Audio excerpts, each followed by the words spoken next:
Hardware শপে যে প্রোডাক্টটা রাখতেই হবে সেটি হলো কংক্রিট নেলস, যাকে চায়না পেরেকও বলা হয়। এখানে আমার কাছে 4টি সাইজের রয়েছে, 1 ইঞ্চি, 1.5 ইঞ্চি, 2 ইঞ্চি এবং 2.5 ইঞ্চি। চলুন দেখে নেওয়া যাক পেরেকগুলো। প্রথমেই দেখি 1 ইঞ্চি পেরেক। খুবই বেশি ব্যবহার হয় এটি।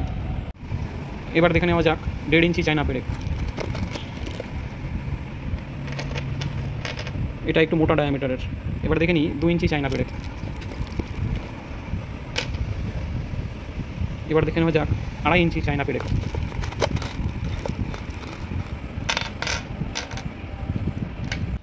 চারটি সাইজের কংক্রিট নেলস এখানে রয়েছে। বহুল ব্যবহৃত এই চায়না পেরেকটি বাড়িতে ড্রিলের সাহায্য ছাড়াও আপনি সহজে ব্যবহার করতে পারবেন। স্টিলের তৈরি এই পেরেকগুলির কীরকম শাইন সেটি আপনারা একবার খেয়াল করুন। কংক্রিট দেওয়াল হোক কিংবা কাঠ, সব কিছুর উপরেই আপনারা এই পেরেকগুলি ব্যবহার করতে পারবেন।